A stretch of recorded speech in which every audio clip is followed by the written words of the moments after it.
अस्सलामु अलैकुम वरहमतुल्लाहि वबरकातुहू। एक बहुत अफसोसनाक ख़बर आपके साथ शेयर करते हैं। हरीपुर का इलाका है बैरम गली, वहाँ के एक बुज़ुर्ग साथी हैं, तबलीगी साथी हैं, हाजी खैबर ज़मान साहब उनका नाम है।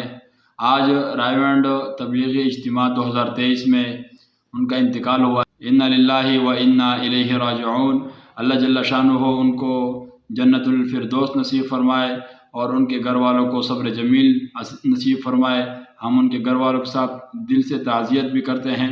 आज उनका जनाजा हो चुका है रायवंड इज्तिमा में, और उसके बाद उनकी लाश को अपने इलाके बैरम गली हरीपुर रवाना कर दिया गया है। अल्लाह जल्ल शानुहू से दुआ है कि अल्लाह जल्ल शानुहू तमाम मुस्लिम उम्मा के लिए खैर व आफ़ियत वाले मामलात फरमाए। जो हालात इस वक्त मुसलमानों पर चल रहे हैं, खुसूसन फ़लस्तीन में, उनके लिए भी खुसूसी दुआएँ करें और पूरी उम्मत मुस्लिमा के लिए दुआएँ करें। रायवंड तबलीगी इज्तिमा जो है ये चल रहा है, ये पूरी उम्मत इंसानियत के लिए ये खैरख्वाह बनकर ये लोग जमा होते हैं कि कैसे पूरे के पूरे इंसानियत, पूरी दुनिया में जितने भी इंसान हैं, ये सब के सब दीन के ऊपर आ जाएँ।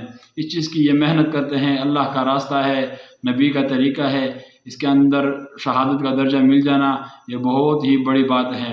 तो अल्लाह जल्ल शानुहू से दुआ है, अल्लाह जल्ल शानुहू उनके घर वालों को सब्र जमील अता फ़रमाए और उनको जन्नतुल फिरदौस नसीब फरमाए।